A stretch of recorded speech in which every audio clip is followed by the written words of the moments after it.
माई के घाटे छोटी माई के घाटे Presented by Sandhya Entertainment. छोटी माई के घाटे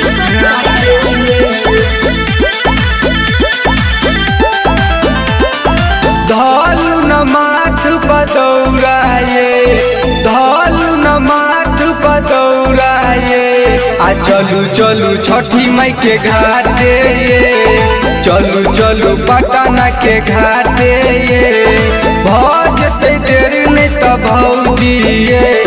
भजते देर नहीं तो भौजी आ चलू चलू छठी माई के घाटे चलू चलू पोखरी के घाटे छोटी माई के घाटे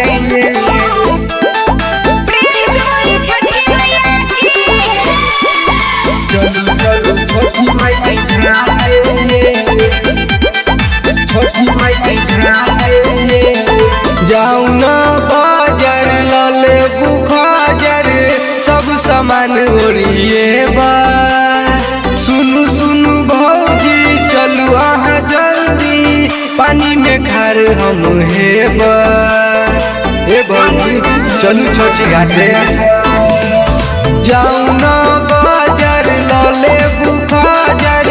सब सामान ओरिए बा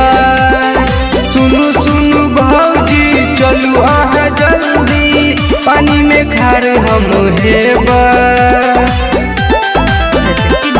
मान जाना आहा हमर बाते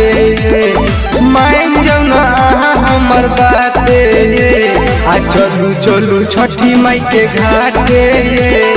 चलू चलू पटना के घाटे भजते देर नहीं तो भौजी भजते देर नहीं तो भौजी आ चलू चलू सब कोई घाटे चलू चलू छठी माई के घाटे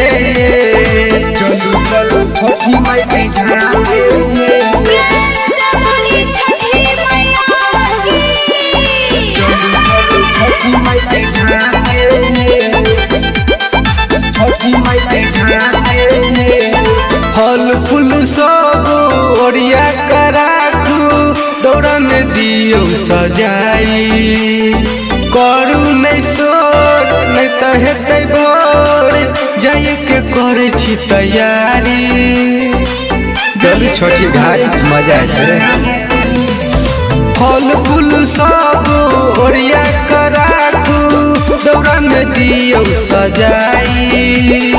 करू नहीं सोर नहीं तो हेतै भोर जाए के करे छी तैयारी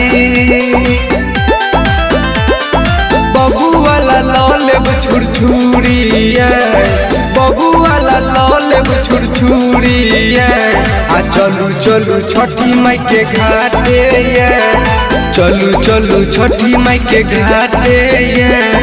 धालू न माथ पदौराया धालू न माथ पदौराया आ चलू चलू छठी माई के घाटे चलू चलू छठी माई के घाटे